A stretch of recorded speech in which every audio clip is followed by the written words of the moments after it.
Why does crypto suck so much? And should we still stay in crypto? I'm actually out here doing some firewood. My van is an absolute disaster, and I've been thinking through this. I'm like, I'm looking at my Vanguard account, okay? I'm looking at my Google, what I own is up 60.7% on the year. And that initially, like I just happened to look at it, and it immediately sparked inside of me, like, why is crypto suck so bad right now? And I started just clowning around, looking on stuff, and I think Wall Street Journal had just put up like a tweet about how China is trying to have a negative impact on the crypto market. And, you know, there's all the different reasons behind why that could potentially be happening. And you had what happened with Trump's tweets with on this past Friday, what was that, October 11th or 10th, and then we saw like crazy liquidation and a whole bunch of people in crypto, but two specific accounts made $190 million. So we're starting to see that, like, the purpose of Bitcoin, the purpose of decentralized money is not going to be as peachy keen as we make it out to be. It's going to be controlled by the government, right? It's going to be run and controlled, at the very least, by people in high position of power. So I started to think through, even looking at it, I'm going, okay, my wife and I together have, you know, 150 to 200K in different crypto assets. And I was like, well, what if I put that, let's go play the game, because I've got a lot of SoFi. My SoFi is up like 120%. ELF is up like 117%, actually might even be higher. But Google just being at 60%, Meta is at like 15% in my account. AMD is at like 135% increase on the year. And I'm going, Bitcoin is up. I'm looking at Bitcoin and it's up like 18, 19%, barely beating or right in line with like the Qs, okay, with NASDAQ. And I'm going, is it worth it to hold it in and keep that there, or should I start really trying to think through getting out of it, right?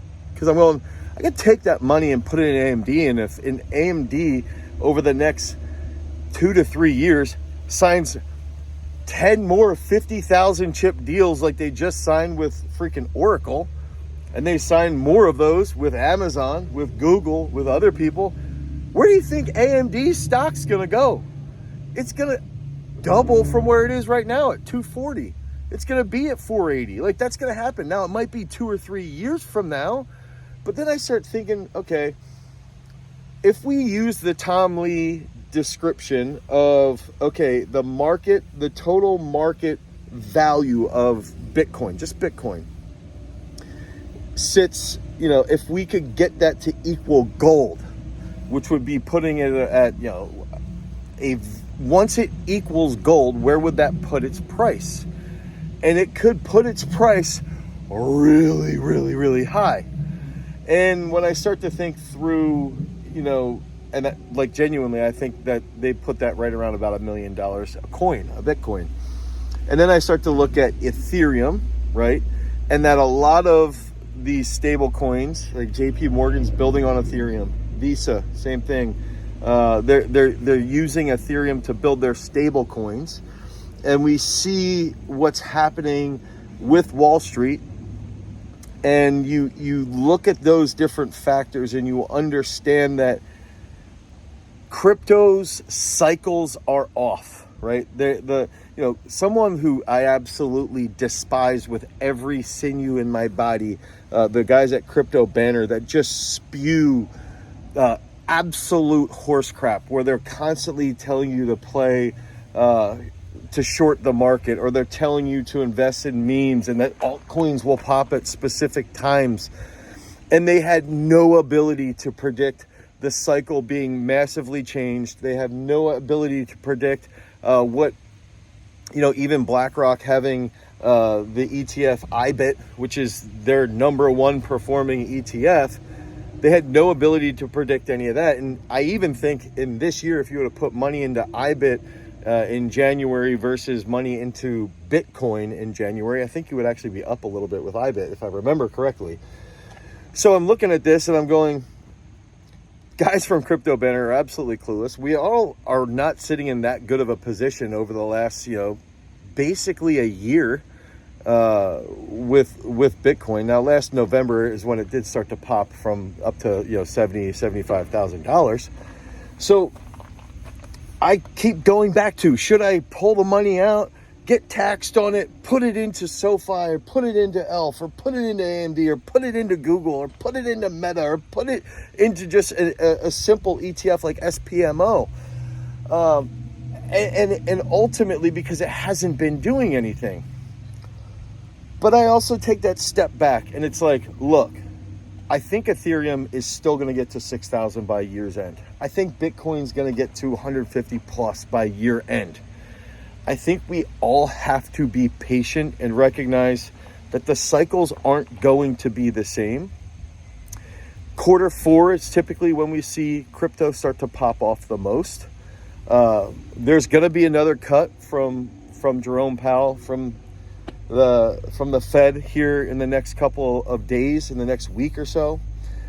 There's going to be some more pumping, and we see from JP Morgan, from Goldman Sachs, from Citi, we see they are getting into the crypto space, and we see the success that they've had over the last year. They are exploding. And so I think it's important to recognize, to going back towards my absolute utter despair I have towards Crypto Banner, is that those dudes tell people to put massive amounts of money into these crazy hedges, these crazy shorts, and just waste tons of money.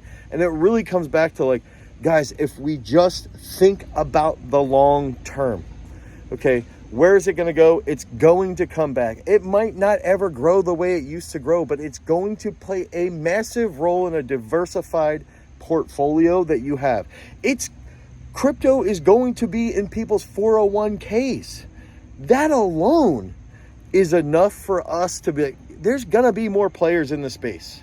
It's going to happen. We see where Trump's trying to go with what he's trying to set up with Bitcoin, with crypto in general. And so I think, yes, does it suck? 100%. I wish it was popping off at 300,000 right now with Bitcoin. I wish Ethereum was at 60,000. I wish SUI didn't drop to 59 cents like it did on Friday. And I wish SUI instead was up at $8. That'd be great. But we're playing the long game. We're gotta sit back, and we've got to recognize, we got to make money. We got to have our bills lined up. We've got to have 1 or 2 jobs that we're working. We got to set up how we're paying everything. We got to have that emergency fund. Once we have the emergency fund, we got to pay that retirement, and then we can put that money around, pay towards our retirement, move that money around, and get it into crypto, and it's still going to be okay. That's the way I'm looking at it. Hope this helps somebody out there. Peace.